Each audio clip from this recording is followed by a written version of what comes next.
Welcome everyone to workshop number 7. We have some cool faces around. We have Aaron, very cool to see here, Aaron, and we have Brad. Just a quick couple updates before we get going. Next week's nice and busy. On Monday we have the Anamarket Brands workshop.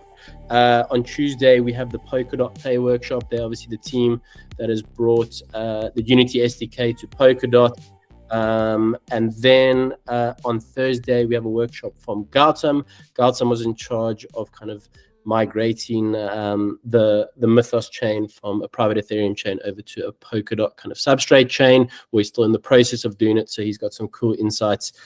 Previously at Parity, and now he's spun out a little bit, so that's quite cool. There's also an AMA next week. Russell and Wing, 2 participants, are putting that up, so it's purely driven by all of you, which is really, really cool. And then obviously on Friday we'll announce the teams that are going through to the next round, and then also going to Lugano. We have another portfolio project that has been very, very kind to offer free credits to all of you.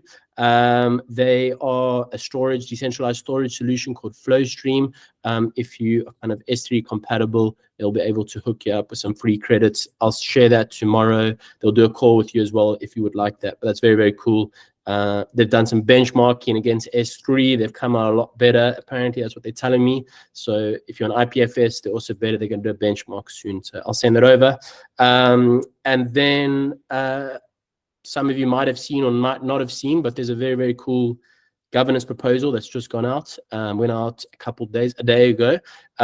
Mythical and Polkadot, there's a proposed token swap. It would be great if all of you could potentially go vote yay, hopefully not nay. And if you could maybe leave a comment as well. Obviously Mythical have been really, really cool hosting this academy, getting involved in a little bit of education, so I'm sure a comment will go a very, very far way if someone is into governance and can do that. No pressure, obviously, completely up to you. And then the last thing, the prediction market's still cruising along really, really well. So yeah, Smashball is number 1. But I'm sure they can change at any moment when Chain Food decide to go do a huge vote for themselves and tick them up to number 1. I'm waiting for the snipe. Cool, but enough for me. Sorry, that was quite a big intro. We're very, very lucky to have Brad Morris here. He's the senior director of platform economics at Mythical. Yeah, I think it's going to be a very, very cool workshop. I'm very biased, but it was probably the workshop I was looking forward to the most after Nick's AMA. I don't want to offend Nick because I have to speak to him the most at Mythical. But yeah, cool. Over to you, Brad. Thank you so, so much. Thanks, Jake. And it's great to get the chance to talk to you guys about this. So let me get the slides rolling. All right. And we'll share up like this.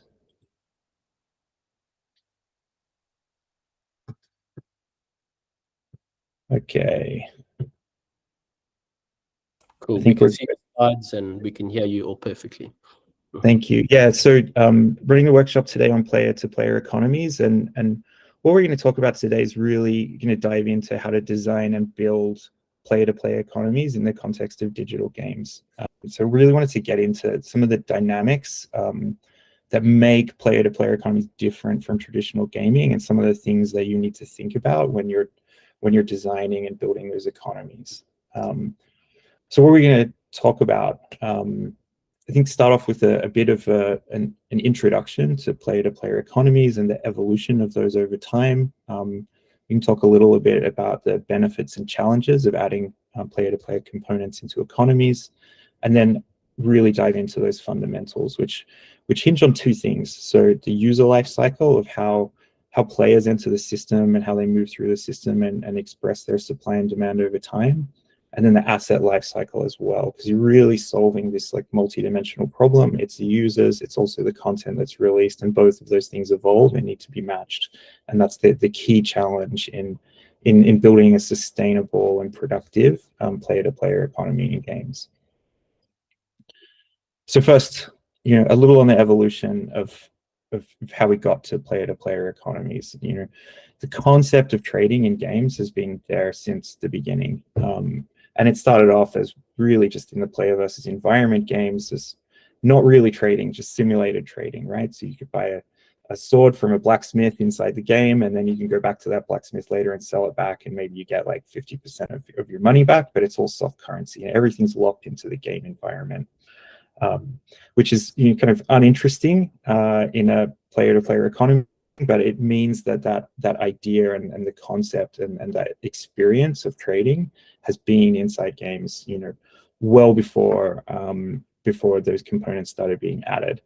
Then there's a step into player-to-player closed economies, right? So here, players are able to trade with each other. I think there might be a marketplace inside the game. There might be something that's intermediated by the game itself, but there's still a concept of digital supply and it moving between different holders within the gaming context. But the items are locked into the ecosystem, right? There's no true ownership yet. Real money can go in, but real money can't come out.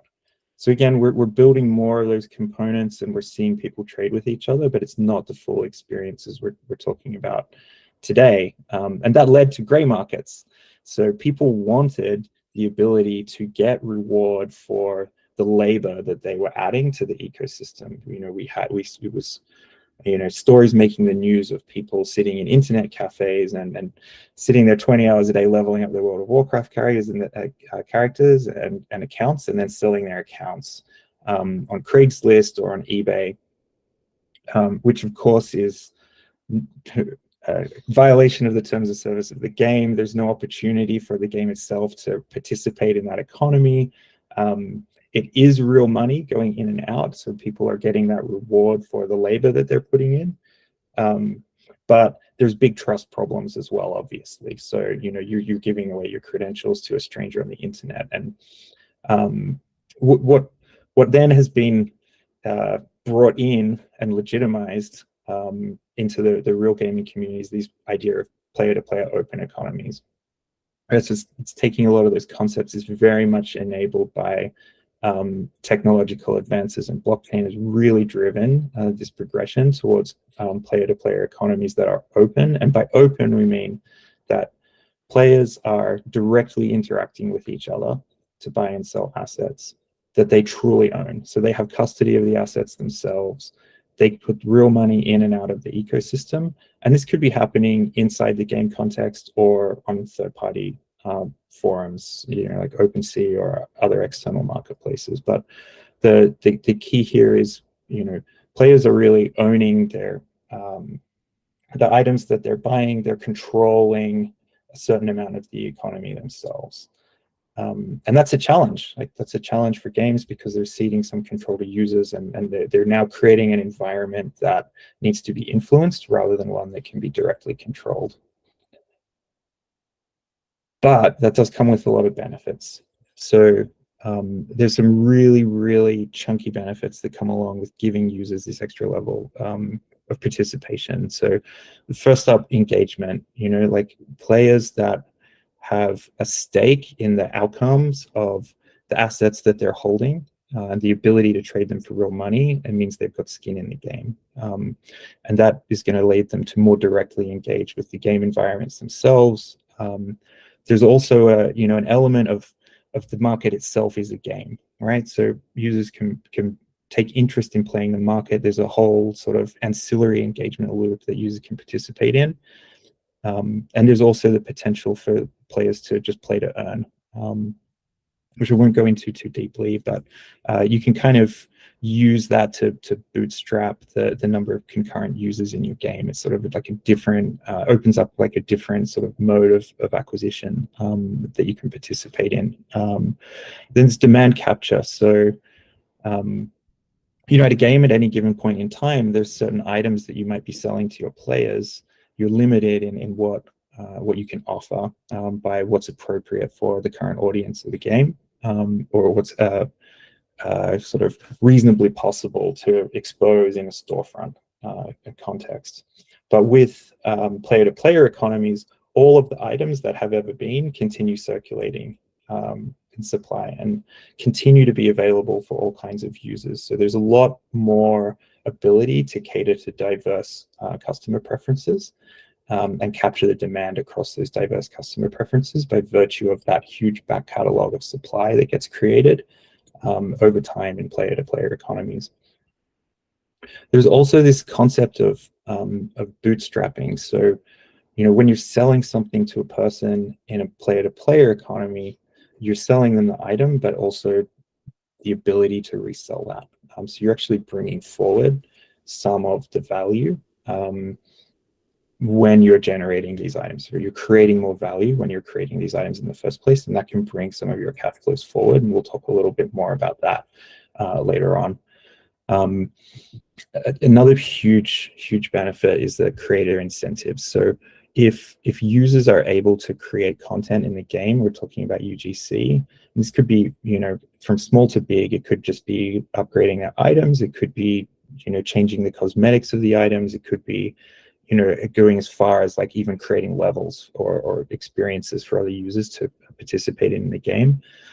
Having a player-to-player market gives a way for users to monetize or get a financial incentive for the content that they create and participate to the game.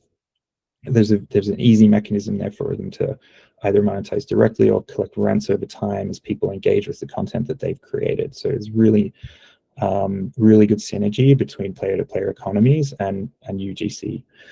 It also creates new revenue streams for the game. You can boost your primary. It also creates this like trail of transactions in the player-to-player economy that can be monetized over time as well by trading fees or other mechanics. Also, it's a new source of data. So you get to know more about your users, not just with how they participate within the game, but also how they participate with the economy and the trail of transactions that they have with other players, the networks they create with other players over time. And having that open market can also help with you discovering the price of what you want to sell your assets for when you're releasing new assets into the game. So there's a lot of benefits, but that comes with challenges. So we take a little bit of inspiration here from Spider-Man's Uncle Ben. It's with great power comes great responsibility, right? So it's already very hard to tune a traditional game economy. It's a huge multi-dimensional problem with a lot of levers to optimize and get right. And when you add these player-to-player components in, that significantly increases the dimensionality of the problem space. You've now got different segments of customers dealing with each other in ways that you can't, as I say, control. You can only influence.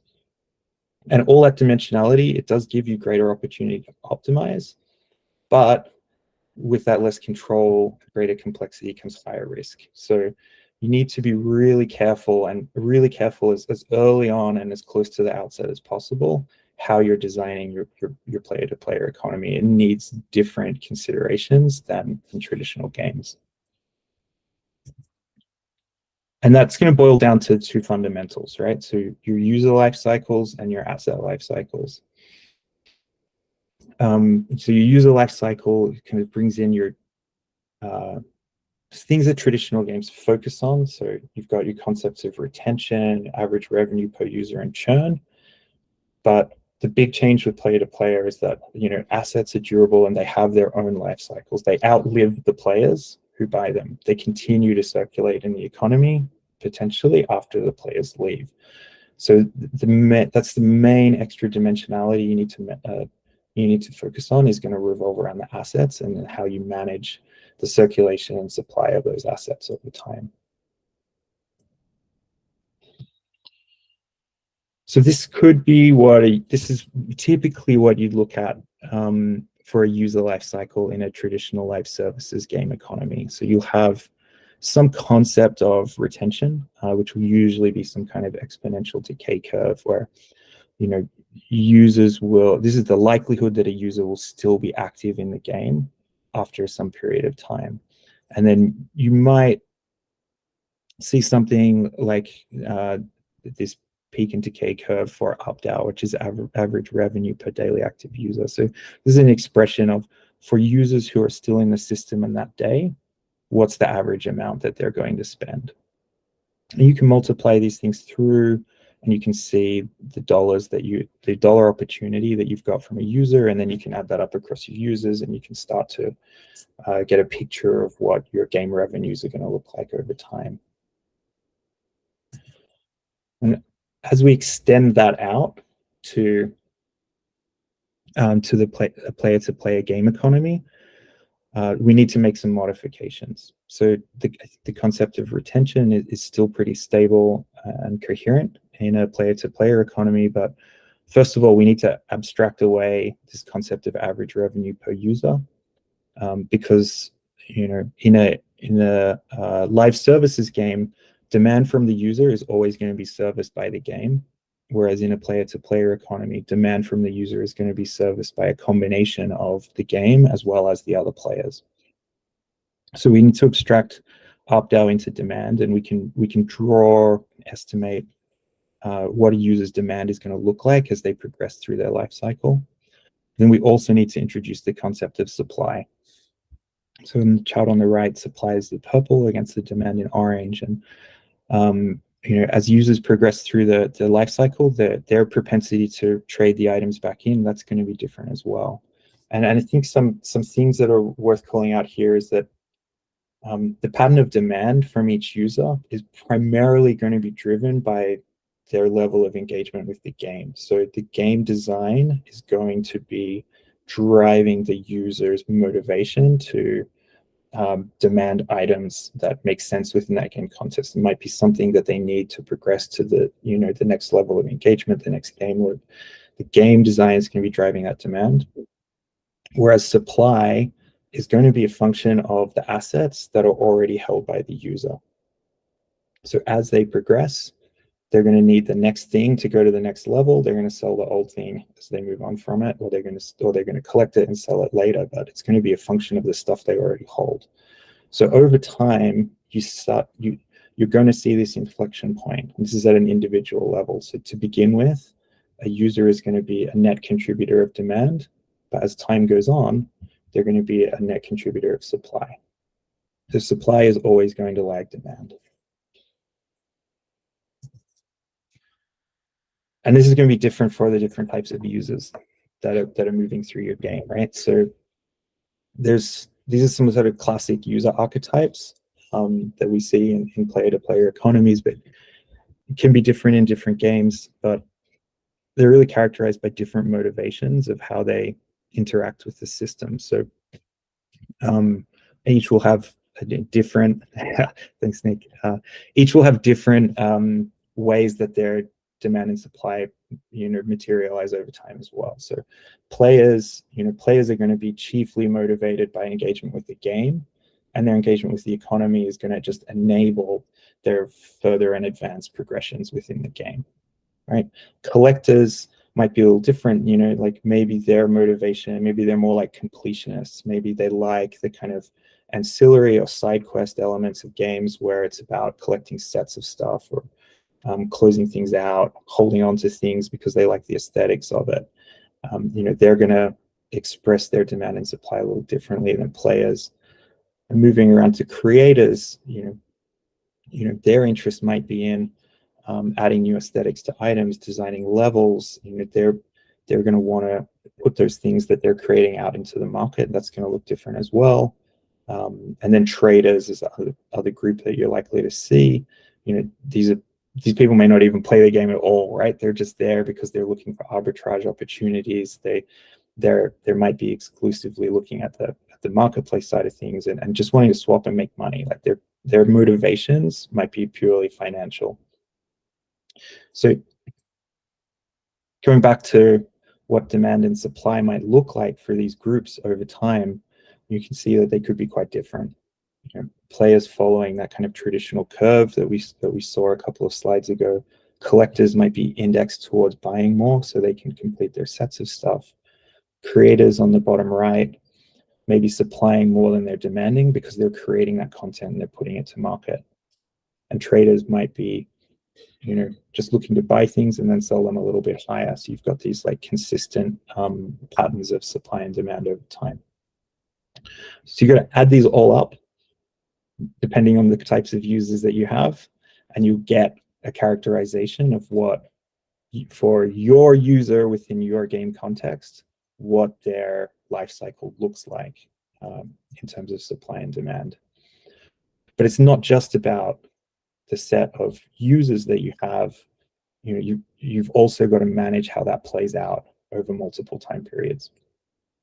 Right, so it's a function of your user composition, but also a function of like where you are in your game life cycle and how you've done acquisition and retention over time. So just as an example, we took that kind of standard cohort in the chart on the left here. This was just a player cohort. So let's just say everyone follows that trajectory. But these interesting things start to happen when you layer that out. So you bring in another cohort, let's say a week later. You bring in 4 cohorts, 6 cohorts. You can see adding more cohorts over time. We can see really quite an interesting pattern on the chart on the right is that if you look at that last peak, even though we're still adding new users to the system, supply is growing faster than demand. So the inflection point that you see at an individual user level, that happens at a macro level too, as you're adding more cohorts in over time. And I think this is a little like pit trap that you need to be really careful with when you're designing player-to-player economies, is that if let's say that you're in a world where you're in the third chart here, right? So you've launched your game, you've brought in a few cohorts, you can see demand growing, you can see supply growing, but demand's growing faster still, right? All your KPIs would be showing rocket ship to the moon. Like you'd be smashing sales, prices would be rocketing, but you can see from the trend already that a couple of weeks later, that's going to flip, and it's going to flip quickly. So just from this thought experiment and layering sets of users arriving over time with some pretty basic expressions of demand and supply, we can see that managing that supply is going to be a critical part of building a sustainable player-to-player economy. But we're in a world where we're giving true ownership of assets to users. Like I say, we don't control what they do with it. So how do we manage that supply? I think first we're going to look at where the commerce is happening, and just do a quick aside on where demand and supply are meeting to express as transactions, right? So for commerce locations, there's a little bit of jargon, but I think it's fairly universal in concept. We've got a primary store, which is where the initial B2C sale of new supply is happening. So the game is releasing new content and delivering it to users in exchange for value. And the prices in the store are set by the game. Now, it's possible you could do auctions, or you could do some mechanism, but I think the key is that it's deterministic, and the rules are set by the game about the release of content and the way the value is received for it. And from a financial perspective, from the game's perspective, $1 of purchase volume through the store is going to hit the balance sheet as $1 of the P&L as $1 of revenue. Then you've got a secondary market, and this is a location where there's player-to-player trading of the existing circulating supply. So new supply is not minted there. This is where the supply is circulating, and the price is dynamic and governed by the supply and demand of the users. Now, $1 transacting there will be recognized as $1 of gross merchandise value traded, but only a portion of that will come back to the game. So the majority of that value that's being purchased will then go to the player who's selling. And then a small portion of that, which would be the fees on the transaction, will come back to the game. So let's just assume a 10% fee for convenience. $1 of purchasing on the secondary market is 10 cents of revenue back to the game. So you can see that the motivation for the game to stimulate activity in their primary store versus the market could be quite different, because their take rate is quite different across those two venues. So moving into assets and what the asset lifecycle can look like.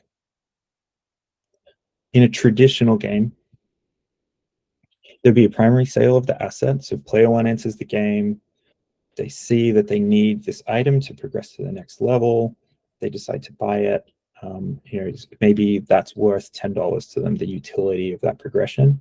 So they'll buy the item for $10, then they exit the game, the item exits with them. They've spent $10 and the game's received $10 of revenue. In a player-to-player world, what does that look like? So you've got a user who's willing to spend $10 to make this progression to this item. Well, they know they can probably spend more on that, right? Because I could buy it for 100 and then I sell it for 100. And some fees taken out, and I get $90 back. I've still spent $10, right? So my net spend is $10. But now the game has made the $100 revenue on the initial sale, plus the $10 of fees on that resale. They're quite a lot higher. But then why couldn't this keep happening forever, right? Like that player one could then sell it to player two also for $100. And they could sell it to player three for $100 and so on and so on and so on. Each of those players is just spending $10 net to get to that progression in the game that the game design is driving them to want to accomplish. But now from this one item, the game's made $100 plus $10 plus $10 plus $10 in perpetuity. I think there's two things we can see right from here. One, the revenue coming to the game is a function of both the price and the velocity. So it's the size of the transaction, but also the number of transactions that are happening. Small transactions happening very often can be lucrative.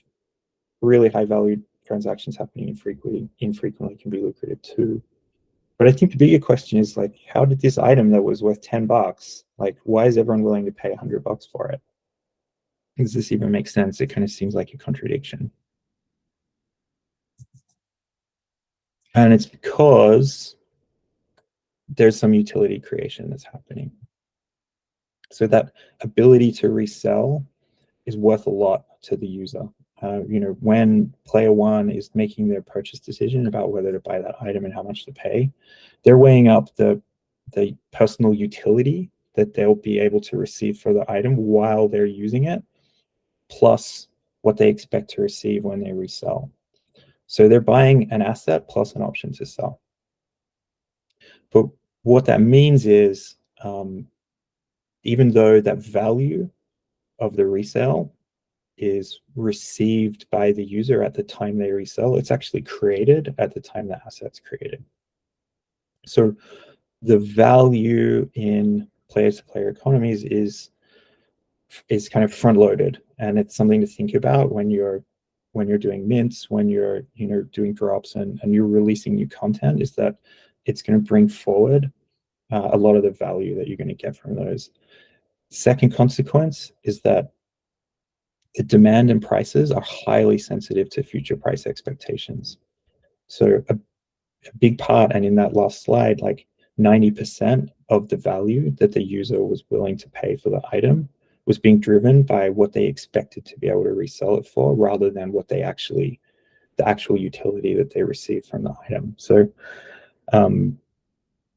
having, you can play with this, and we've seen a lot of examples of crypto games play with this, where they kind of look to influence future price expectations to bring money forward and back. But it's something to be aware of, is that your users' purchasing decisions are going to be highly sensitive to their own expectations about the trajectory of assets. Yeah, Lucas. Yeah, I have a good question. I mean, seeing that trend for you guys, especially, are you thinking about raising the prices, or are you happy about the trajectory this is taking and would rather keep them low so they are willing to kind of go more into the market, I guess? But like, are you adjusting prices because of that? Yeah, to some extent we are. So, like we sell, a combination of tokenized and non-tokenized items, and we can always command higher prices for the tokenized ones because of that option to resell. But we're doing some stuff with the trajectories we're putting on the assets as well, and the expectations we're setting with users, so that they have a pretty a pretty reasonable prediction of what's going to happen to those assets over time, that they can then make their own sensible decisions about how much am I willing to pay up front, how much do I want to try and resell it for down the line. And we'll come to that. I've got a little more detail to share on that in the coming slides. I think Decade. You mentioned the cohorts before. Does the utility creation and the cohorts also, is there also a combination of that? Because like, for example, like in classic like NFT collection drops, you have the Genesis collection that holds a lot of value for players and the games that interpret them like us. We have to always balance the carrot on the stick. So there has to be new content that needs to be available with kind of the value these OG owners, they want to have their bags or the assets grow in value. And this is also something that we have to always take into account. So if you release new content, how do you deal with the utility side of things? Because it can't be higher than the first ones you sold, or how do you manage that so that kind of you don't alienate like the early buyers? How do you manage this discrepancy? Yeah, we'll come to that too in a couple of slides about how we can, diversify the content mix that gets out there. I think there's some really interesting questions around founders tokens and things like that, where a lot of really there's a mix of the value that's embedded in those items, right? So like these are not purely items that derive their value from the utility that exists in the game always. Like some of them have a kind of investment flavor to them as well, and that the economics on that are a little different too. So I'm going to progress through and hopefully we'll address some of these questions particularly on the utility side, and then maybe we can discuss in the Q&A around the investment grade assets also. But yeah, so just validation for this point, we ran experiments when we launched Blanco's Block Party Marketplace to try and see like how much people are willing to pay for that option to sell. And what we found, we gave the marketplace access to a subset of users before we went full launch. We ran an A/B test. We found that the users that had access to the market were willing to spend 3 times as much on primary drops as the users that didn't have it. So you can see that option to resell really can bring value to the primary store, as well as that series of secondary player-to-player transactions that happen over time.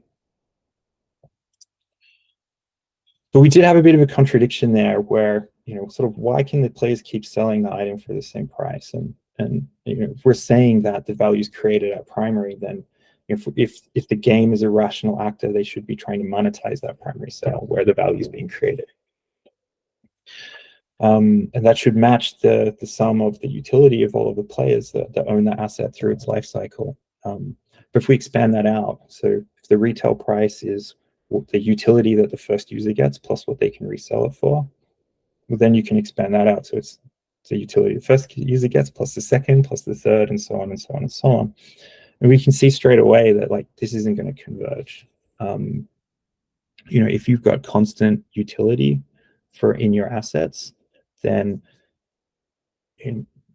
theoretically the value of the items should be infinity. But in practice, what's going to happen is you're going to cannibalize your ability to sell with your player-to-player economy. So each player in that chain can serve the demand of the new users coming in just as well as you can, the game, because there's no degradation in utility over time. So your ability to monetize the game is going to be capped at the maximum concurrent number of users you have, because that's the most supply that will ever be needed for people to achieve their game objectives, which is quite different than a traditional game where you think like, well, I could monetize every player that ever existed, and the sum of those is much bigger than the maximum concurrent. So constant utility is not really the way to go, and I'm not suggesting that many games have this in their design, but it's just that the theory here just really shows why that won't stack up. So what do you do about it? The keys to design sensible asset value trajectories that interact with the game context. right? So you want to have depreciation mechanisms in place for your assets that reduce their intrinsic value. So they act on the individual assets themselves and reduce the future utility inherent within those assets. And you want to have appreciation mechanisms as well that can increase the intrinsic value of assets, but this needs to be at some cost to the user. Otherwise, you're just giving away value. You can choose to give away value, but economically, you would want some compensation from that. So I think it's important that there's some cost there. It doesn't need to be financial, right? You could ask, you could have people pay money to upgrade an item, but you could just have them, incentivized to do some action in a game or do some action peer-to-peer, or it could just be an opportunity cost. Maybe there's several things or several loops in the game design they can engage with. They need to make a choice and forego the others. That could result in some appreciation of their asset. But I think the important thing there is you've got mechanisms that will increase the intrinsic value at cost, and mechanisms that will decrease the intrinsic value that are more inbuilt and part of the ecosystem. And this doesn't need to be exactly the same for all of your assets as well. Having diversity in your asset base makes a lot of sense here, because we see that in real life. I love using this example. There's my 2006 Toyota Camry that I've got in the garage, and there's the 1931 Rolls-Royce Phantom that I do not. And these assets are completely different types of assets with completely different trajectories. They had the same recommended retail price when they came out. They're both old, but they've taken a very different journey. So, depreciating assets, their value completely comes from the utility that they provide the user. Right, so there are things that are like slowly consumed over time, and that's represented in their value. That's going to be decreasing over time.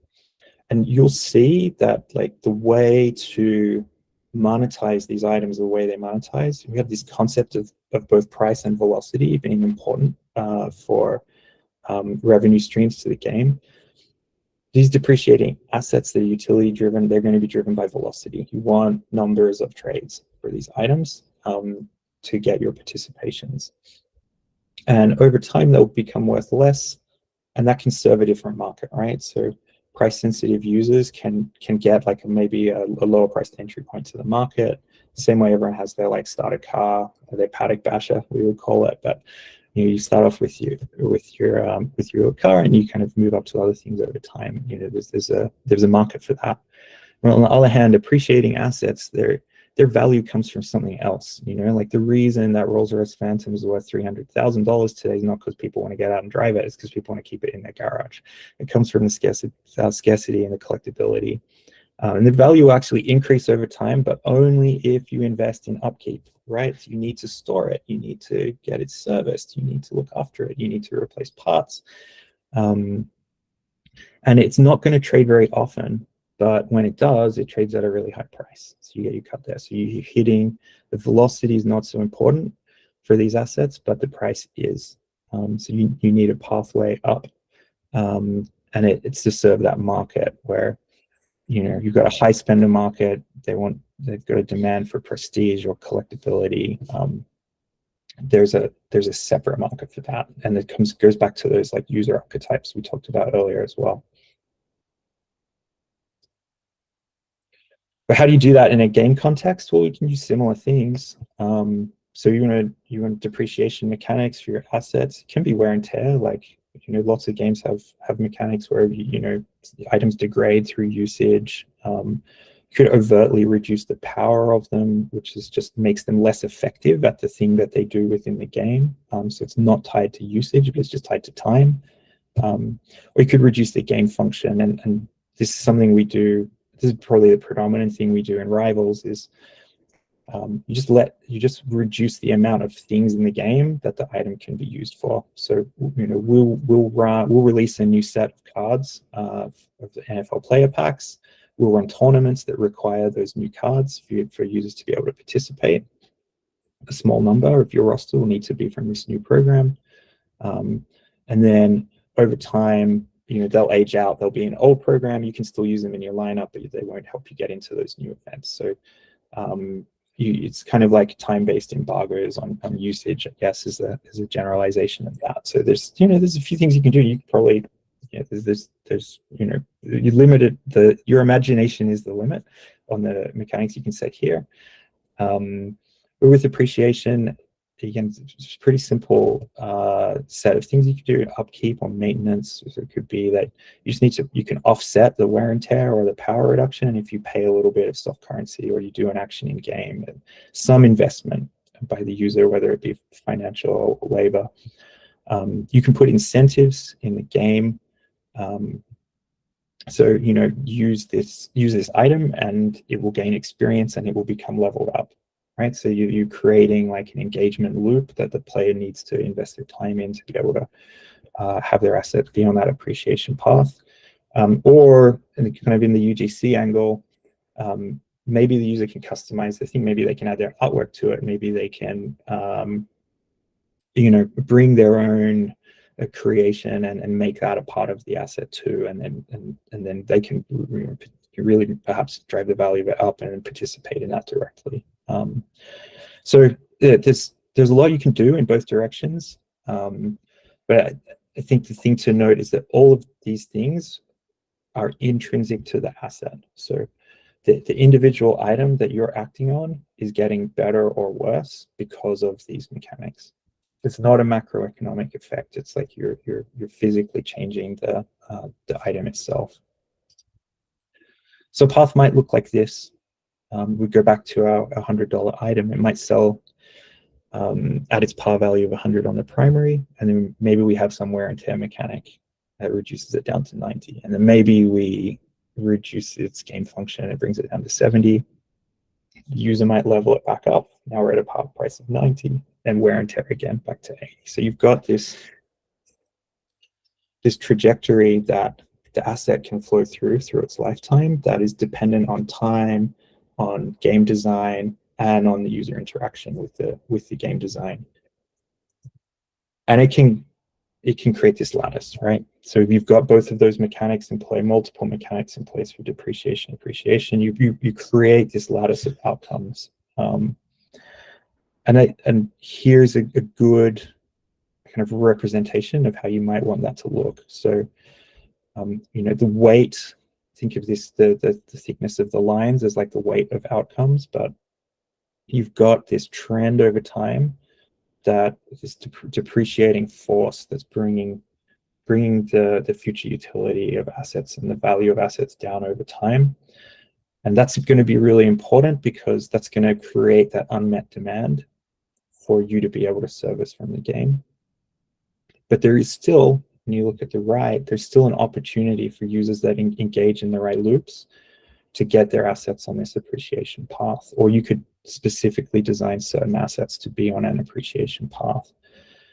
And what that also does is it creates this like broad diversity of assets. There's a lot of heterogeneity in the asset supply, which creates another point of difference between, like, maybe the next drop you're trying to sell doesn't look like anything that you've sold before, because everything you've sold before has gone through these modifications over time. So it creates even more separation. That's, I think, mechanisms like this can differentiate things like founders tokens from the utility items that are being used in subsequent drops. Is that maybe they've been around longer, maybe they've had more time for these appreciation mechanisms to act on them. Yes, Sigmeet. So I was like, just wanted to thank you also, and my question was that the example that you gave about the cars, that really reverberated with my understanding of how I was thinking. And I wanted to have your thoughts on this, that, see, one of the asset is like Camry and the other is Phantom. The manufacturers are different. So we came up internally or in discussions, we came up with something called asymptotic convergence. That means both.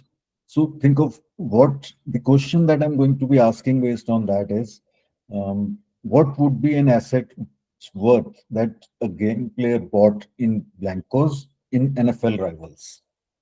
So there are two different manufacturers of cars, right? So I do understand the example is debt on target when you are saying when you're saying audience, target audience is different. So appreciation will be there. So some assets are very good and some assets will depreciate, and that's what the game economics is. So I'm not debating the example. Actually, based on that example, it sank in to me. So I'm really glad that I saw that example. That's great. Yeah, I get told off occasionally at Mythical because I always bring these back to examples of used cars, which I think is not general, but it is one I like to use a lot. So thank you. All right, okay. Let's play this back. Let's take the realization of these different asset value trajectories and let's put it back into a life cycle model that we looked at earlier. So, okay. Maybe we can't sell the item for 100 to begin with because we don't have this kind of perpetual value that's living on down the chain. We've introduced some level of depreciation, right?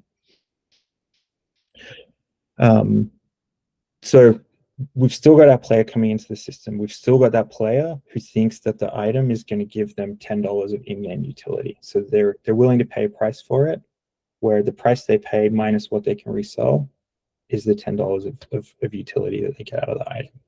So maybe they're buying it for 50 now and they're reselling it for 44. With fees, they keep 40.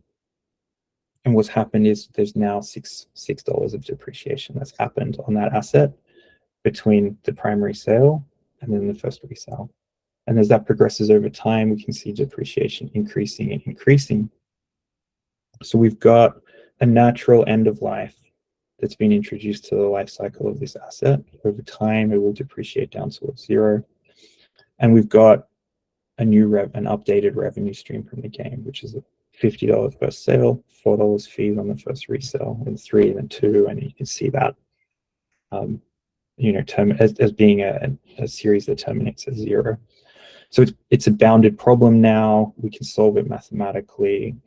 These quantities will vary depending on the depreciation mechanics you put in and your user life cycles over time. But we've resolved that contradiction where we kind of had this infinite money glitch where things just sell at $100 forever.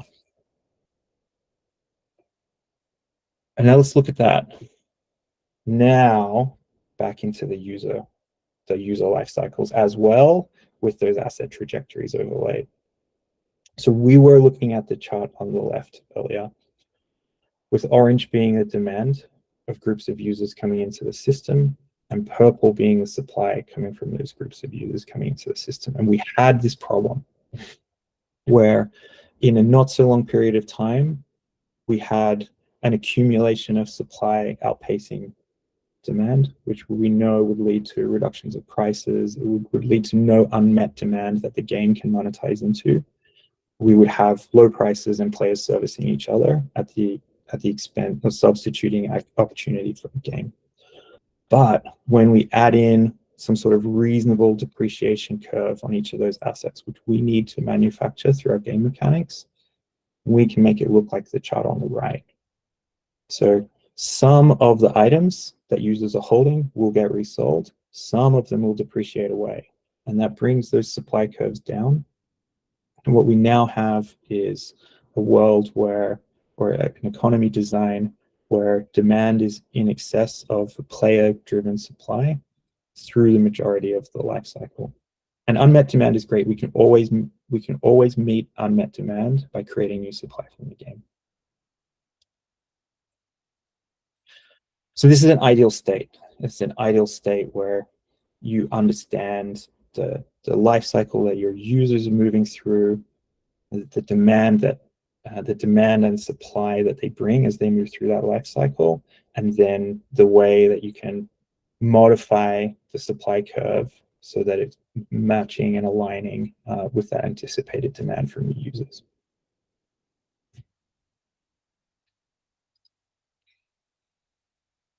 So that's the ideal state, and it works, right? It works if your user base and their life cycle is really predictable, if your asset base is really predictable. So if everything follows the predictable paths that you've laid out, that's going to work. That's going to work really well, but it's not going to in real life, right? Because we can't model things perfectly. Acquisitions, going to be lumpy. People do unexpected things. They interact with our game designs differently than we expect.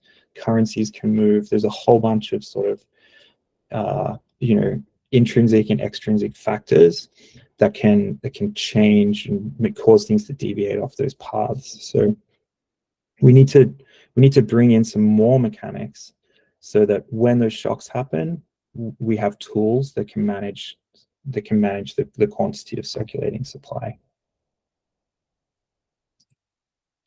And we can take inspiration from central banks and how they manage money supply for this. These are similar kinds of problems that the Fed and other central banks around the world are solving all the time, and the toolkits can be pretty closely approximated within games. So inflation is the tool to have circulating supply use its relative value over time. That can be equated to power creep within a game. So as new content, as each season or phase of new content gets released, it can have more power or more utility within the game, so that the older items kind of relatively become less valuable or have relatively less utility over time. Interest rates are about taking money out of the money supply temporarily. Staking mechanisms can work the same in games. You can send your player your game assets off on a mission for some kind of rewards, maybe in soft currency. You can lock them up in a tournament, in some sort of PvP experience, with something that keeps the assets inside the user's inventories and out of circulation on the market. Treasury buybacks, like quantitative tightening, easing. This is just like direct buying and selling of the assets that are out there in circulation. We've seen projects do this. We've seen games do this, where they'll sweep the floor to pull in items that are oversupplied. I think it's relatively low value idea to do that, because it's not baked into the user expectation. Floor sweeps are usually not the users, which means they're not building it into their price expectations, which means you're getting lower prices up front, from our thesis earlier. So much better, if you want to adopt a policy like this, is to make it explicit from the beginning. We'll sell you this thing today. At any time, you can sell it back to us at 20% of the price. Then you're going to get that benefit all through the asset life cycle. But yeah, and then yield curve control is where you're oversupplied here but not there, and you want to change your balance of assets across the mix. There's something we're doing in Rivals at the moment around crafting, where you can take some of the player cards that are oversupplied on our market, and instead of trying to sell them, you can destroy them and put them in a recipe, and then we'll give you a loot box, or we'll give you like another higher quality or even same quality but not oversupplied item in exchange. And there's lots of ways to do this. You can sort of destroy things for crafting credits. You could destroy them for money. You soft currencies in game, but ways where you can change the pattern of where the oversupply is can be really useful. And the important thing about all of these is that none of these are intrinsic to the individual assets. So these are things we're doing in a broader game context or a broader market context that move the rest of the market around the asset. We're not actually changing the value of the asset itself, like we were doing with the depreciation mechanisms, with the appreciation mechanisms. They were all intrinsic value modifiers to the asset itself. Here, we're doing things like buying, selling, moving the macro up and down to modify that. So these are much more appropriate techniques for short-term shocks. And then for your main flow, you want to focus on those mechanics that act directly on the assets.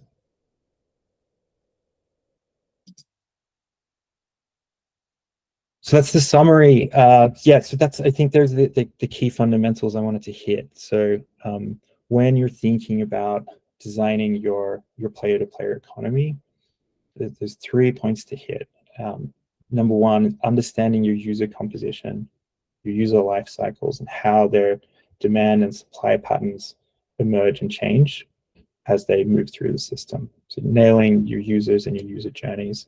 The second one is being really conscious about what assets you're releasing and their life cycles too. Assets have life cycles too, and having an intended trajectory for those should be front of mind at the time you're releasing new content.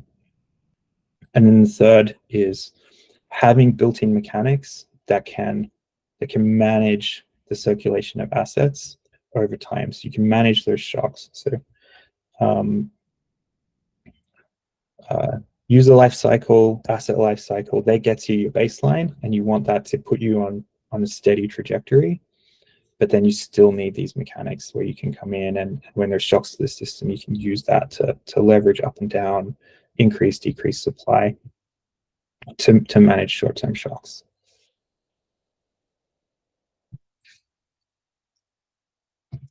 That's what I got.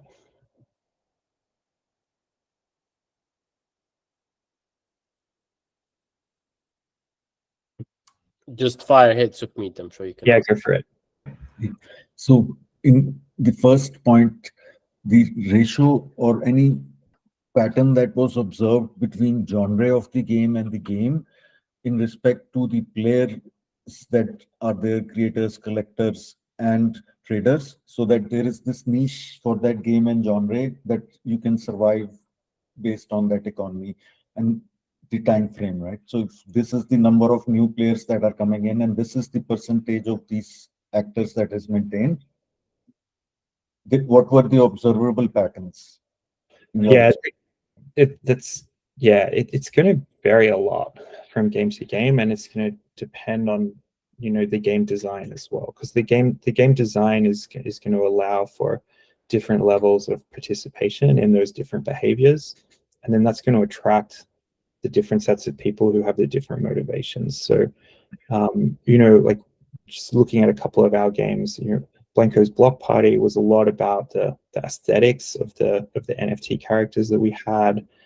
We had restricted mints on the assets that we were releasing, and those sorts of designs are really appealing to like a collector mindset, right? Like they like the art of it. They want to have one from each set. So we saw a lot of people engaging in those like collective behaviors with Blanco's Block Party. On NFL Rivals, we see some of that too, but it's a lot more about the in-game utility. Like people are buying these items because the diversity of utility for items within the game is very big. Like some items will give you a lot of in-game power, and others will give you not so much. So there's a lot more of that like player. That it speaks a lot more to the player motivation of buying those kinds of items, because it really gives them bang for buck doing the things that they want to do, which is win in the game. So we always see a mix of those user archetypes, but it does skew a lot depending on what we're putting in place for people to interact with. So in respect to NFL Rivals, there was this functionality that at fourth level, once the player crosses the fourth level, then only the marketplace gets unlocked and stuff like that. So what was the reason behind that in terms of player economics? Or was there a reason, right? Like in this respect, I know there must be a reason. Yeah, I think we wanted to give people a loop to engage with, where they can, I think, get people from like a non-tokenized ladder to be participating in the tokenized economy, or people who were participating in the soft currency economy, and convert them into people who are participating in the real money economy. So I think a thesis around that was, we had people who were playing and collecting these items. If we gave them a path where they could upgrade those items to then be something that's tradable on the market, then they can sell that for real money.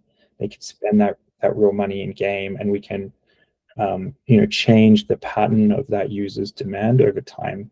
By introducing that mechanic, we could kind of upgrade them as a user to someone who's participating in the real money part of the economy, as well as just the gameplay. Thank you.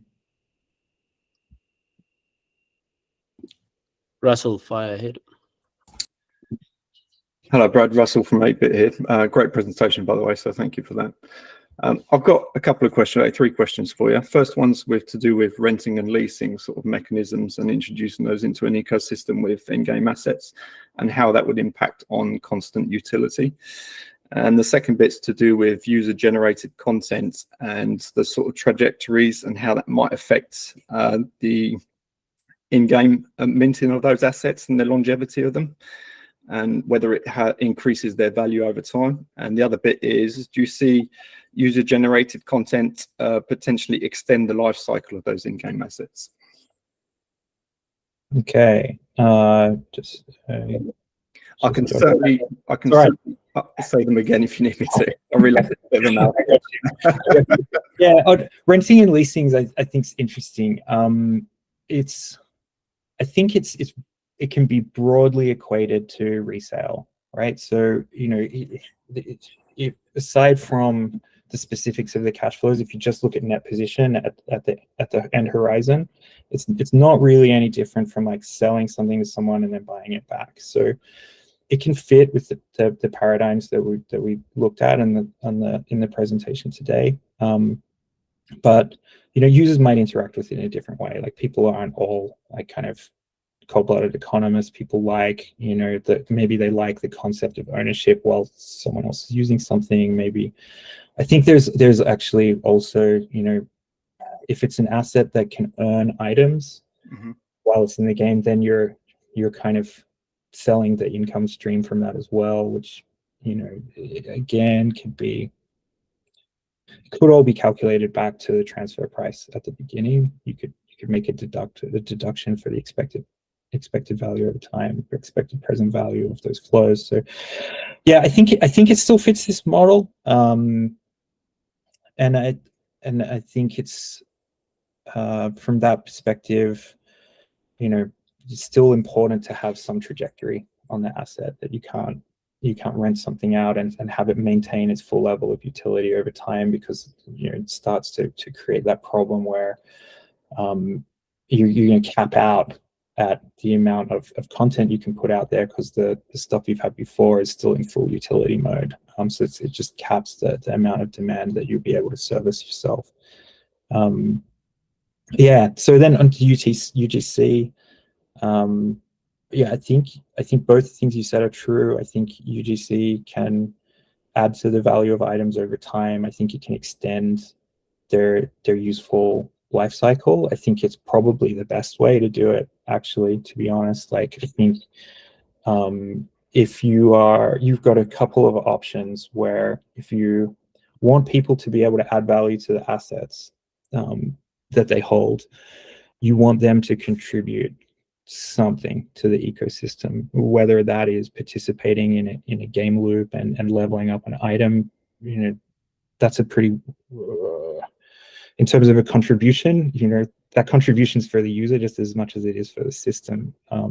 If they're contributing like real content, if they're contributing like art, design, if they're contributing you know, mechanics to the game, then that's highly valuable. And, you know, finding some way to like recognize the value that's being created by the user and remitting it to them can be really healthy and sustainable without taking anything from the game nor any of the other players. It's a true value creation. So yeah, in that sense, I think it makes a lot of sense for these assets to, if the user's adding that value, like the asset should recognize that value, and they can continue to do that while that value still exists.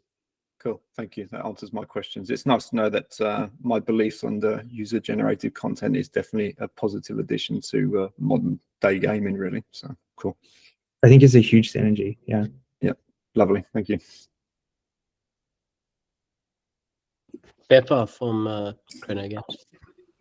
Yeah, hey, thanks for the presentation again. I think you mentioned that the blockchain technology brings several benefits. One of them was a new data source, basically, for game studios, game designers to find more out about the players.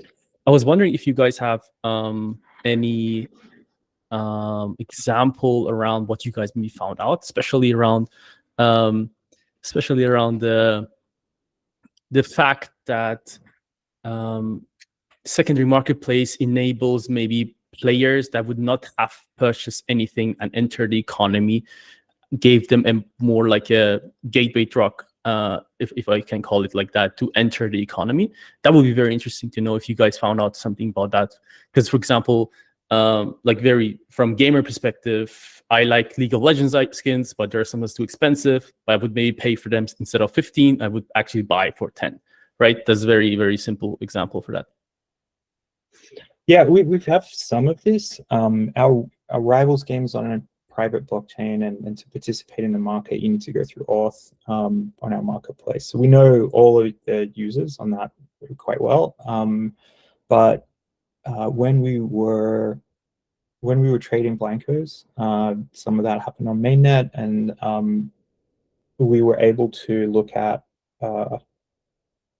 I think like the co-wallet holdings was the interesting one. So people who were buying Blanco's block party assets, like which other projects were they buying into as well? And we could see, where the whales were, which were the high spenders. I think it's a really interesting area that we historically don't have a lot. We have some experience, but not a lot of experience with. I think it's going to be really important, especially with the increased difficulty of tracking users in game apps and the ability to build profiles of players through other means, as well as increased level of sophistication from data vendors on the blockchain side is going to open up that a lot. So yeah, I think something to look forward to seeing more of over time. Gotcha. Yeah.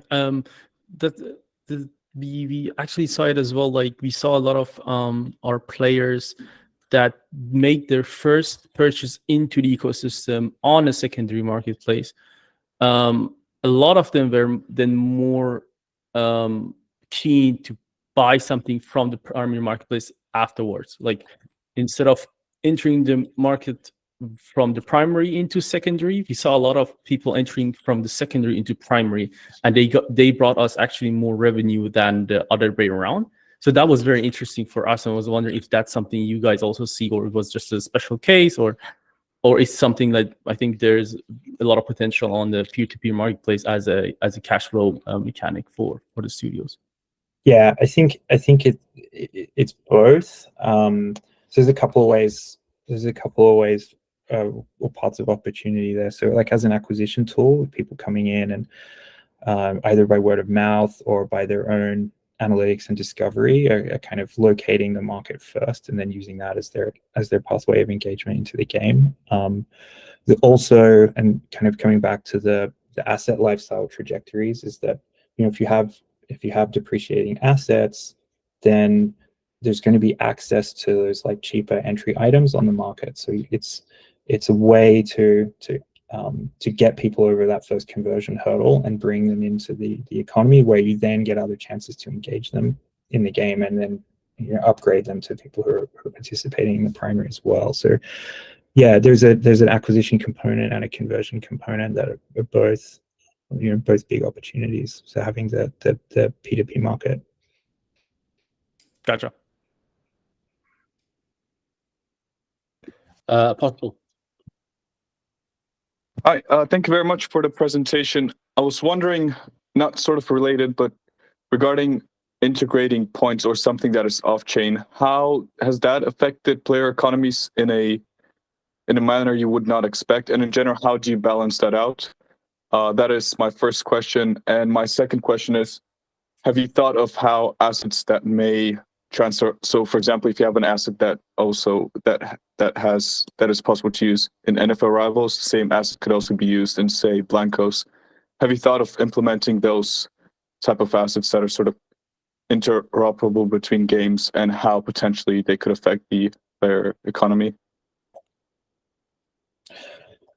Yeah, could you give an example of your first question, integrating points with off-chain? I'm not too familiar with what you mean. Sort of loyalty points, if that makes sense. So something like if you play a certain amount of NFL Rival games, you get 5 points that are sort of like loyalty points, off-chain points. And and they could potentially be used for something. I know some games have done this. I think you guys also have a point system, but I'm not too familiar with how it works exactly within NFL Rivals, if that makes sense. Yeah, I see. Yeah, I think we have similar kind of mechanisms to that. I think they're pretty transferable from traditional gaming to have like loyalty mechanics or engagement mechanics where you have some reward for users' repeat engagement with the system. The difference, of course, is that if you're giving away something that can have reward value now, so you're effectively making a payment to the user. Instead of paying them in soft currency, you're making some sort of real money payment to them indirectly. If those points can be converted to something that's tokenized, tradable, exchangeable, which I think you just need to be careful if you're doing that you're not diluting the supply too much, because it's really like it's your other users that'll pay the cost of that. By you giving that reward, that dilutes the value of the things that are held by all the other people that hold them, and you're just going to have to make a decision about whether the cost of that is less than the benefits you get from the loyalty incentive and the increased engagement within the game. Does that answer the question? Yes, perfect. Yeah, and as for interoperability, I think that's a great challenge for game designers to be able to work out how attributes from one game can kind of make sense in the context of another. There's going to be games with more like genre-based crossover, maybe like better candidates for this to begin with. But I think, at least from an aesthetics and a collectability point of view, it's really interesting. And like getting art and characters from one game into another means you don't have to do all these things about rebalancing gameplay and working out, what attributes an item should have. I think there's some fun opportunities there. Actually, I can I expand on this a little bit further? I had a whole deck ready. I thought I was doing a big presentation today, and so I put some of these slides in there. If you can I get control of the screen real quick? I'll show you one thing. Just kind of something we've seen a real case of, and I think this is one of the issues around interoperability. But we actually had, I'll show you an example here. When we launched NFL Rivals, that was one of the goals. One of the goals was basically, can we bring all these into Blankos, right? The challenge you have, obviously, is that they're different art styles, right? So we tried to take that first helmet on the left, and then we implemented one that would actually fit into the art style of Blankos, because I don't know any creative director in the world that'll allow you to just throw a random asset in their game. That's just not how creative directors have a tendency to work. So we were looking at that. And one of the issues we had, though, was something like this, is that we ended up having, if I can show you here. Oh, sorry. So if we had here, we had, this is how many assets we had. We ended up having 80,000 objects. So it was a major production. So major production issue of how we pull that off. We did try and talk to several people, and I think the cheapest quote we got was about $800,000 to get 80,000 assets made. So that was kind of an issue right now. I don't think from a blockchain perspective, it's very easy to allow those type of mechanics to happen. It's the actual production of those assets getting into a game in a style that fits that game and makes sense. That's the bigger issue. And I do think AI is going to kind of fix that over time. I think AI for gaming, obviously we're using it in a lot of different capacities, but I think AI for production is going to end up being one of the biggest things to really eventually drive interoperability. AI is still not quite there. We've seen amazing advances with stable diffusion and models like that on 2D. We're now seeing models around like linear video with Soros.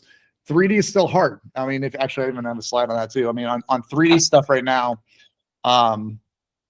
3D object synthesis is what we kind of call this. It's very, very difficult, right?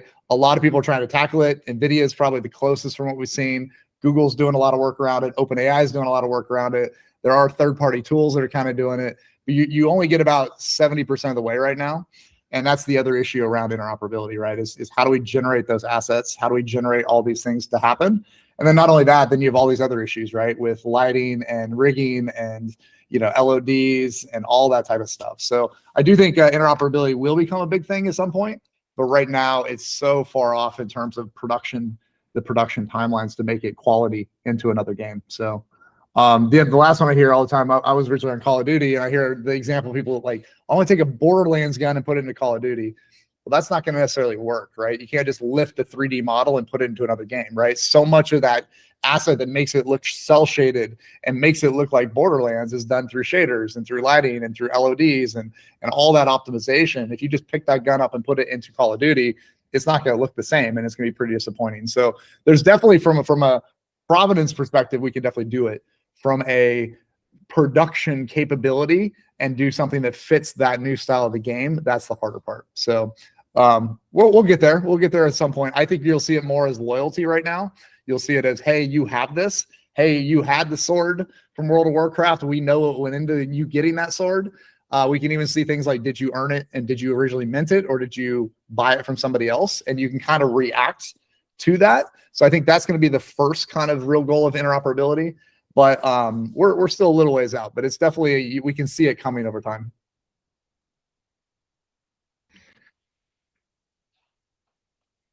Thanks, John. Yeah. There must have been a miscommunication between you presenting and me organizing. Oh, no worries at all. Like I said, I pulled together, but it was like a 23 slide deck about, P2P fitting into metaverse and what dispelling the rumors and all that. If there's time in another talk, I'm happy to do it for sure. Yeah, like I said, I'd be happy to walk everybody through it at some point, but it's, we're definitely thinking beyond, P2P is just kind of one caveat of where we're heading. I think it's the first one. Obviously, we think in terms of there's going to be major disruptions across a lot of different categories in gaming. I think, P2P game economies, new game modes that come out of this, creator economy, things like that is one piece of it. I think we'll see equal disruptions that'll feed off of that with social tech. I will see equal disruptions with streaming tech, right? And all that becomes really, really exciting. That's one thing we're looking at Mythical is, to me, that's the trifecta, is that when you can connect economy tech with social tech, with streaming tech, you really, really disrupt gaming in a big way. But I think peer-to-peer economies are very much, or player-to-player economies are very much the basis of that. I did miss part of the talk. Brad, did you guys talk about quick trades much? No. Let me share one more thing then. I'm going to pull one more slide out of this deck real quick, if that's okay. This is one thing I think is really interesting that we've been putting a lot of effort into.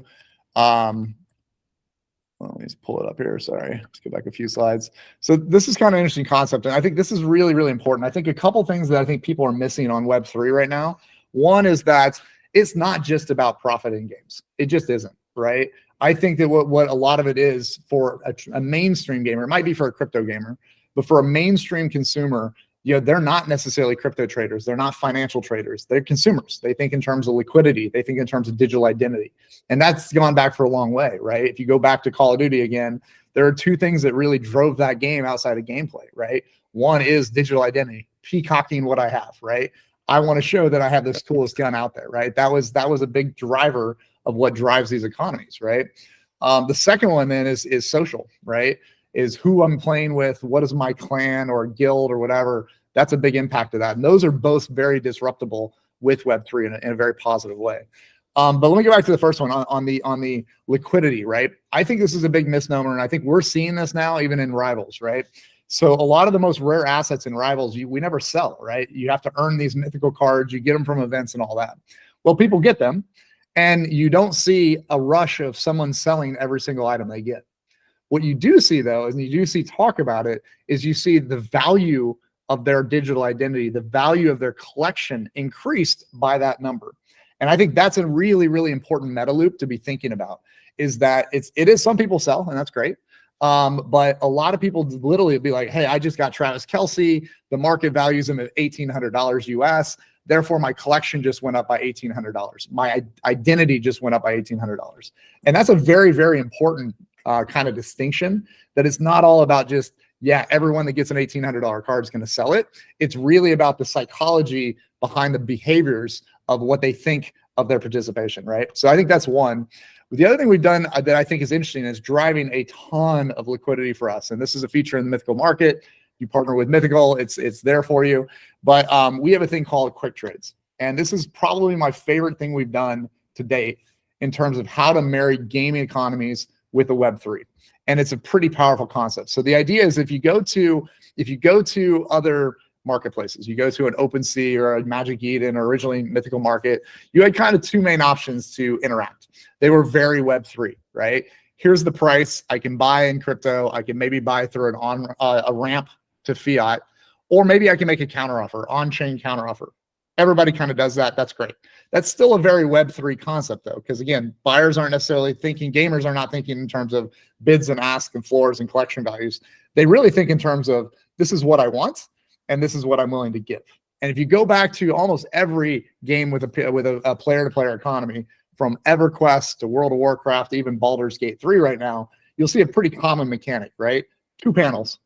This is what I want. This is what I'm willing to give up, right?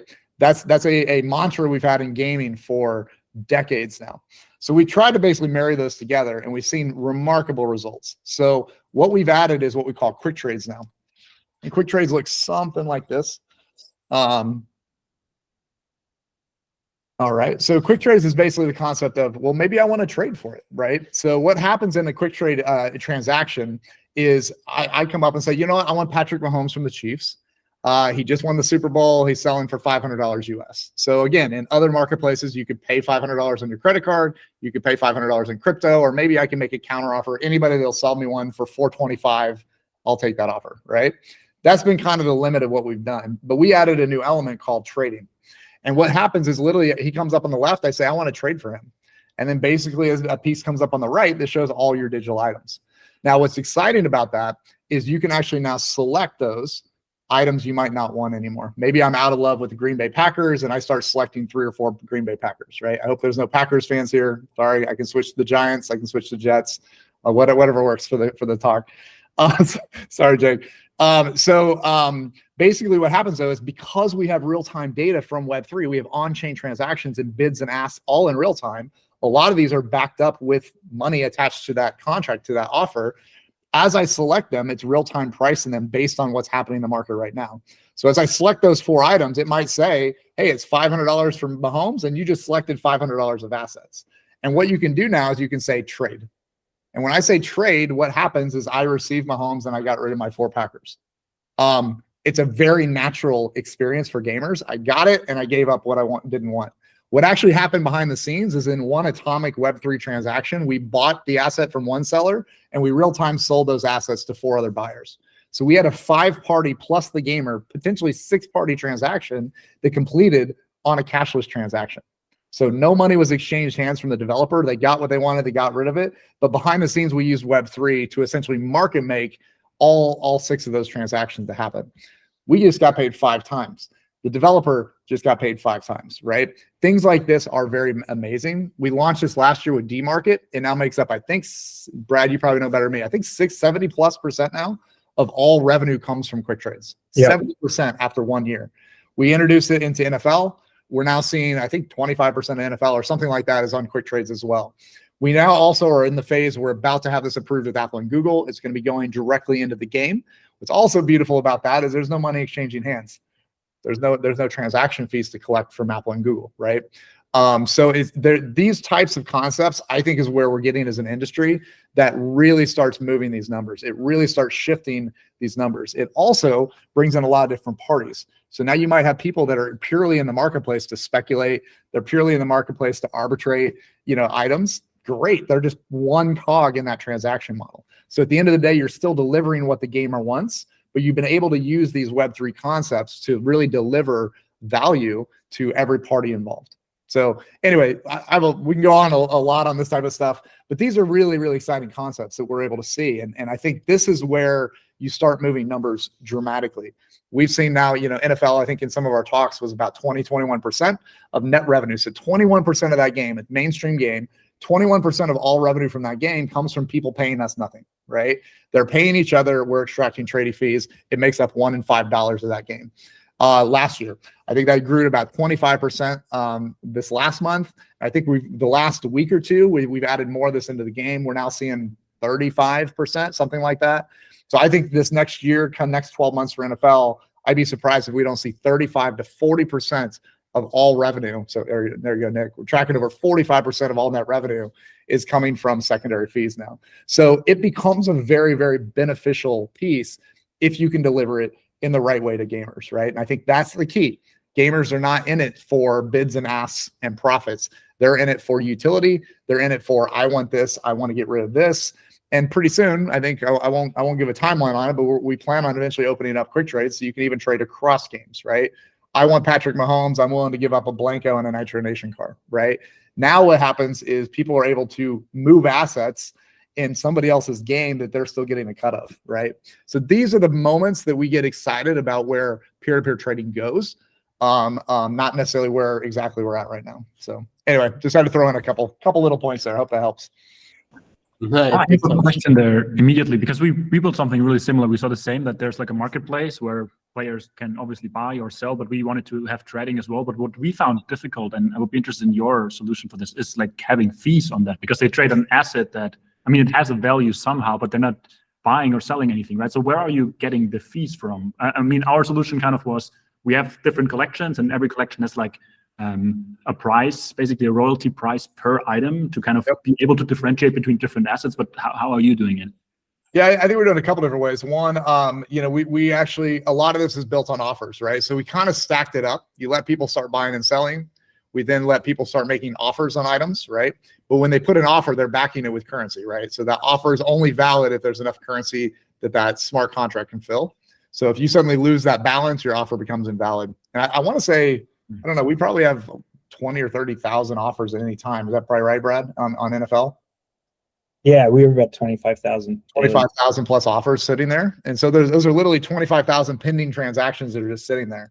So what we can do, and those already have kind of fees built into that. So right now, when those sell, we're getting a transaction fee on each one of those just by completing it. Because the consumer in that atomic transaction, all they cared is somebody took that asset and I paid a fee.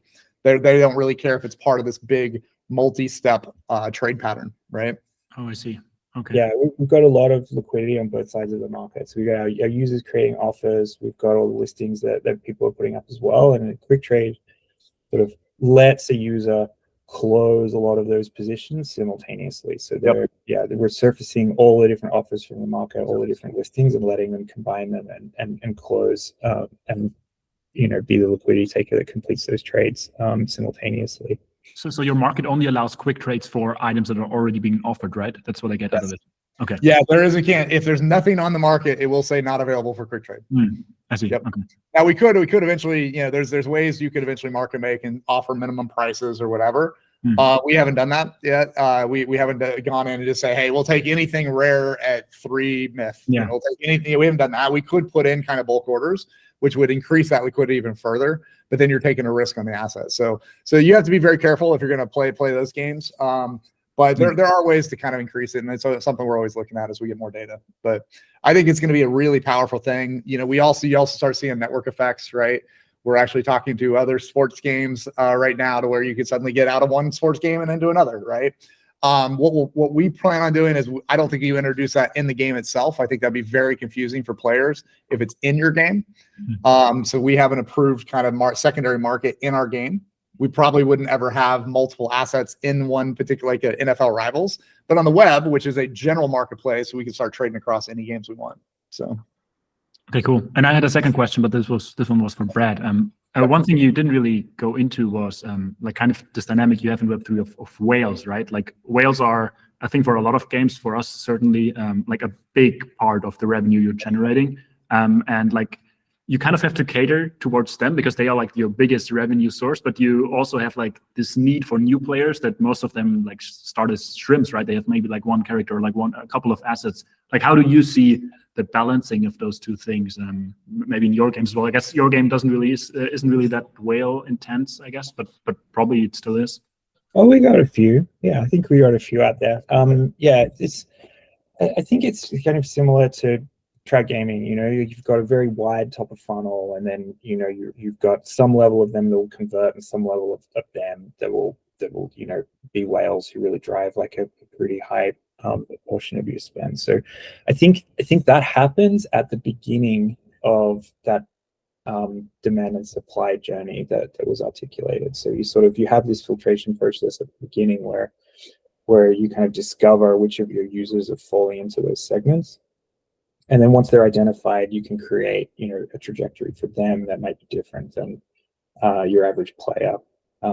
They're probably going to have different, definitely higher spending, but they're going to have different supply dynamics as well. So, they could create some of these shocks you see, like where if a whale leaves, they're probably more inclined to liquidate the assets they're holding than your average player, because the financial incentive for them to do it is much higher. Like the reward for their effort of creating listings and trying to sell could be in the thousands of dollars, where for your regular user, they might not bother because they're looking at like $5 or something like that. So yeah, you got to track them through.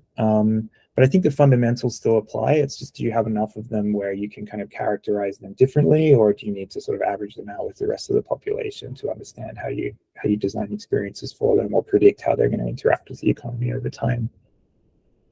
Yeah, I was going to expand on that. Yeah, the game Rivals, the game's definitely grown to have a pretty large user base. So we definitely have a pretty large cohort of whales now.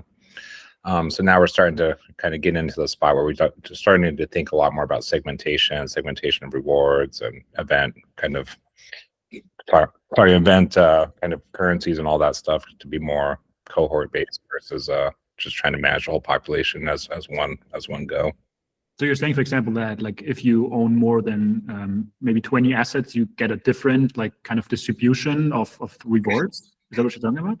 Yeah, and on the event side, specifically on the live ops, we're starting to think about segmenting our users, because on the whale side, they have kind of all the best cards, they have all the mythicals, so they kind of stomp on a lot of the new users coming into the funnel.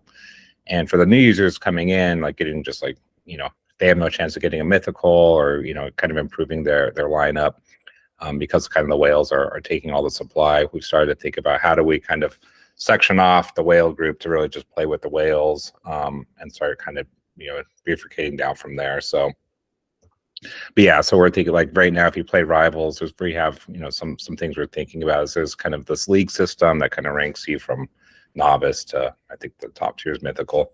So we're thinking about creating events based on your kind of where you're at in that user journey, which is somewhat of an approximation of spend. And giving them bespoke rewards and events that cater to them and have kind of more new user, people who just install the game kind of events and rewards just for that group to kind of get them to a spot where they can be more competitive versus just getting stomped by all the whales, quote unquote. Yeah, and I think we can infer already like some different motivations in that group too. So we're looking at like there's this kind of concept of like seeking prestige and these like highly collectible items or highly scarce items. What do you give a person who has everything? You're gonna come up with that next thing, right? But you don't want there to be too much of it. It's got to keep them chasing that value or chasing that that thing that's driving them to keep engaging. Yeah, the nice thing is too with Rivals, like a lot of the rares for like a new user actually substantially changes their game play experience, and those are lower priced assets. So new user coming in, they can kind of like a lot of the people kind of in the elder game, like maybe they don't have a use for rares, so they're able to kind of sell them to the new users. Like Brad kind of had a slide that kind of showed some of this. They're able to pass down some of those cards to the new players at lower price points and kind of give them more of an accelerated experience than when maybe the whale started a year ago in the game. So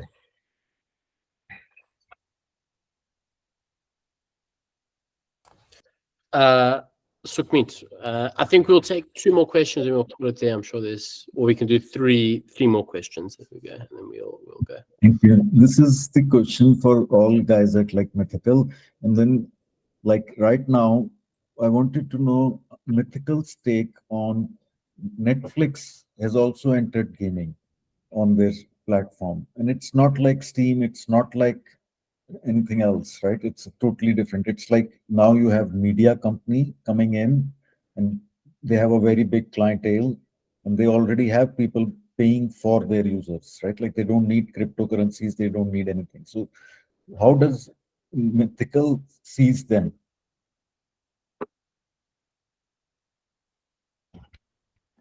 who wants to take it? I have my own opinion. Me probably. I mean, I can take a first shot. We know that team really well. We actually, the leader of Netflix Gaming used to work with us on Marvel Strike Force back in the day. So it's a small industry. They're taking a very different approach. They're basically just buying content right now. So similar to kind of the other side. It's a weird setup because you still have to install each game separately. I think the rules will lax on that fairly soon. Apple's already starting to cave in a little bit on streaming and collection of games, third-party app stores. So I think as they get into, they have a lot of money to spend. They have a big audience around it. The games they're building are a little different. There's not games we're looking at. They're completely free games. There's no digital economies to them. They're just kind of more casual games generally. But it is interesting watching some of these companies in here. I think where they start becoming relevant is when they can use their power to drive into their own app stores. That becomes really powerful. They're not quite there yet though, because of Apple and Google.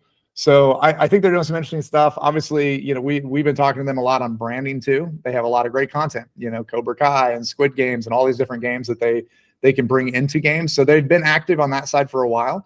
I think the new strategy is interesting. Right now, it's kind of just a content purchasing play. So if you have a small game that doesn't have any type of in-app purchases, yeah, you should definitely talk to them because you can probably get some money out of them. But it's kind of similar to an Apple Arcade model that they're building right now, which I think is interesting. It's not really paying a lot of bills, or the games that do break out, they could have made a lot more money without getting the royalties from Apple.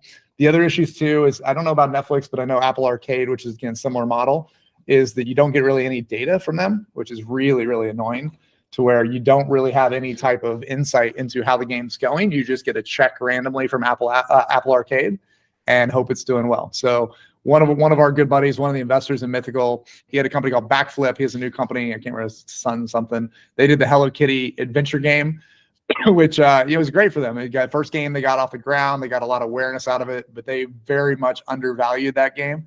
So I think they made a couple $1 million from Apple, and they probably could have made $50-60 million if they had gone direct. So you trade off you're trading off revenue for exposure. There is a built-in audience. You do get exposure, but you're very, very limited right now on what you can do there. So good group though. Mike and team over there, Mike and Amir are great. So good contacts to have for sure. I just don't know if they're impactful quite yet. Thank you. Cool. Well, yeah, 2 more questions. I see Descartes poured himself a whiskey already. He's enjoying it so much. So, John, you wanted to say one thing there? It's a beer. Cool. Shimmy, over to you. Yeah, so basically I did play NFL Rivals just to understand a little bit. And from what I saw, like, your game is really fun without the crypto side of it, like without the blockchain side of it at all.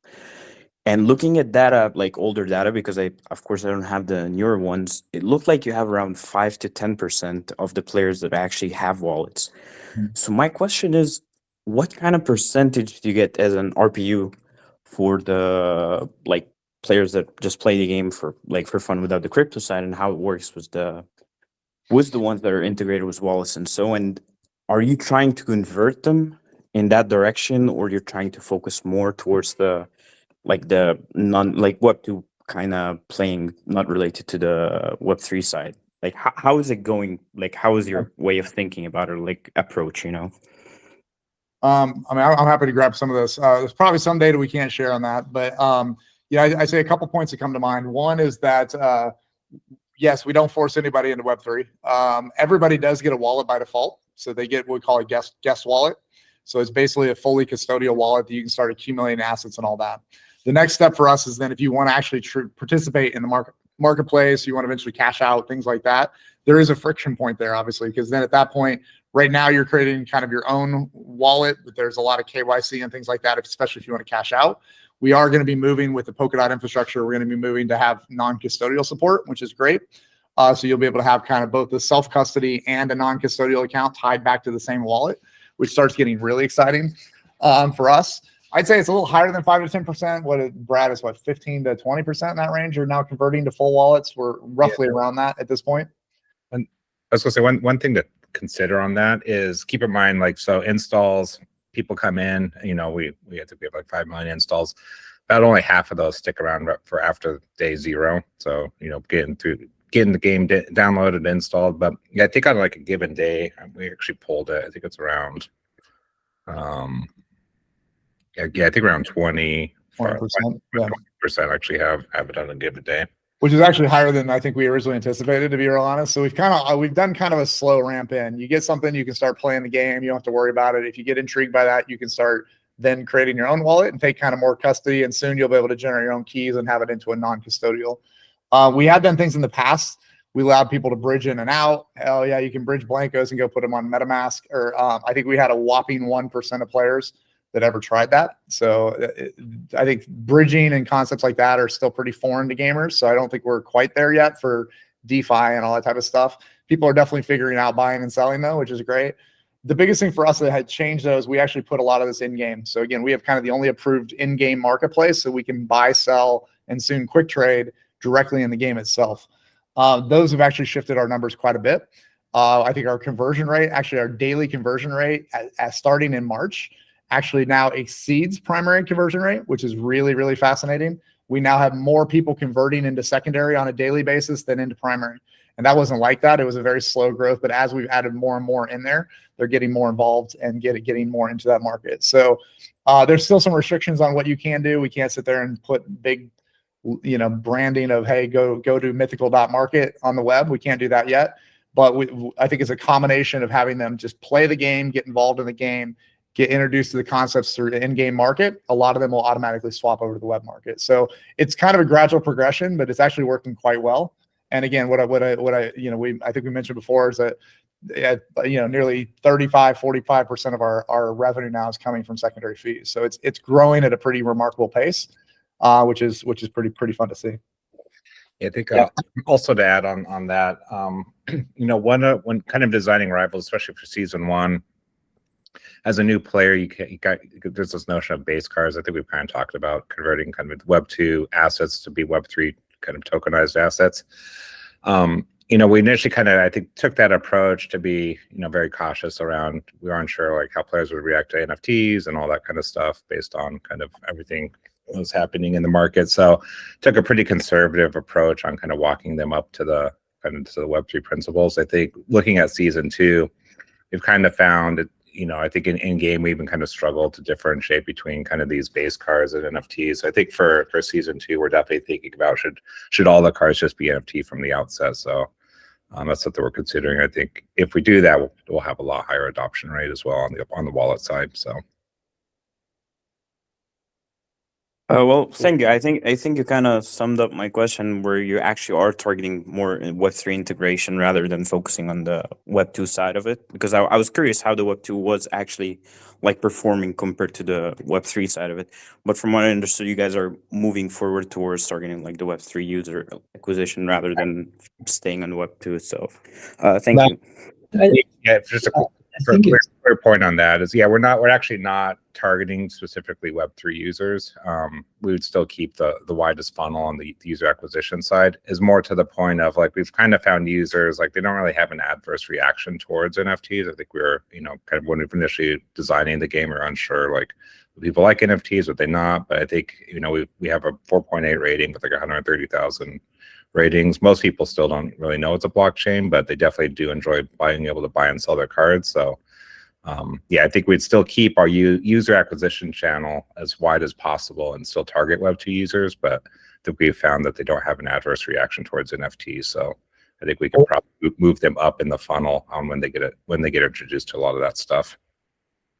Yeah, I don't think we really introduce the features over time. It's a lot of complexity for someone to take in all at once, like player-to-player economies, or trading bids and asks, like when they've signed up to like play an arcade game. So we really step it in and we let people kind of go at their own pace as they engage with those things, more and more deeply. It's like, oh, I'll buy something off the store, and now, like I'll sell it in the in-game market. Now, okay, I want to do like trading in more volume. I'll move across to the web. Now I've got to do credentials and KYC, and I'm going to withdraw money. It's sort of, we ladder it up so that players can sort of take their own pace as they want to access the extra benefits of that complexity. They can do it in a way where they can kind of learn into it at a pace that's comfortable for them.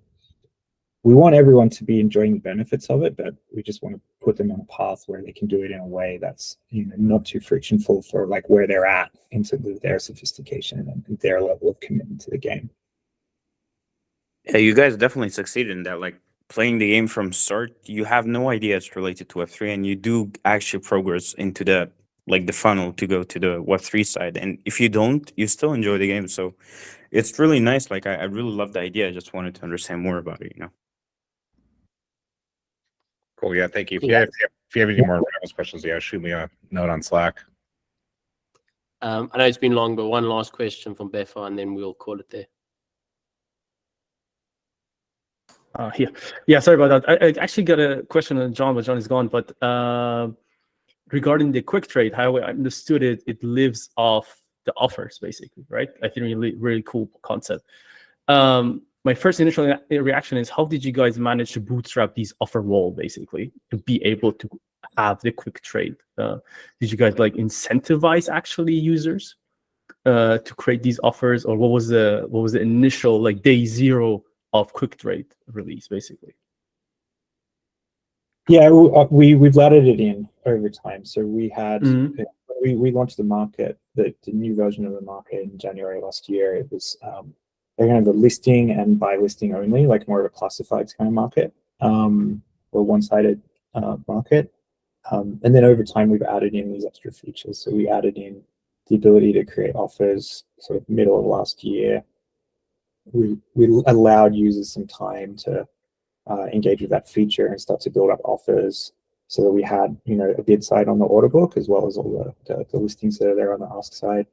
And it's the way that we've implemented offers, and this is a kind of design challenge for anyone building a player-to-player economy, is that your economies are going to have some mixture of the assets in your economy are going to land somewhere on the spectrum between homogeneous and heterogeneous. Like, we've got quite heterogeneous assets.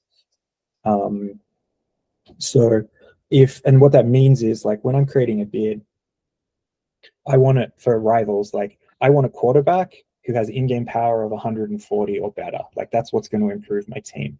I don't care if it's Patrick Mahomes. I don't care if it's Jalen Hurts. Like, blah, blah, blah. So we created a bidding system where you could bid on the attributes of the cards you want, and that bid will be active for any card that meets that criteria. And that way, you know, a relatively small number of users expressing their demand via bids can hit a lot of the cards that are out there in different people's wallets. So when they go into that quick trade feature, you know, we've got really good coverage across the stuff that people have, because people are saying, like, I want something like this, instead of saying I want this specific thing. But different economies might have, you know, much more like well-defined, more homogeneous sets of assets, and then you can have like a more traditional order book where you can see like spreads on a particular item and that kind of thing. So there's pros and cons to each. We've gone with something that gives us a lot of flexibility and a lot of depth, and that lets us kind of build on top of that with the trade mechanism. Gotcha, makes sense. The idea of offering on stats rather than on people is actually pretty clever. Thank you very much. Sure. Cool. We'll wrap it up there. Brad, honestly, thank you so much. It was an amazing professional presentation. I think everyone really appreciated it. To John, who's not here, thanks for chiming in at the end there. He was unstoppable. Nick as well, he's gone, but yeah, big thanks. And always a big thanks to Troy, the most loyal Mythical servant of the workshops. So thanks. But Brad, honestly, thanks so much. And please, everyone. Thanks for the opportunity and the good discussion too. Appreciate it. Cool. And go check out the proposal. Please vote, comment. Obviously, Mythical have given us so much, some great content, so I'm sure they would really appreciate a comment or a bit of dot in the right direction. Yeah, cool. Thanks, Brad. Thanks, everyone. And see you soon. I'll chat on Slack to everyone. Thank you. Thank you. Bye-bye.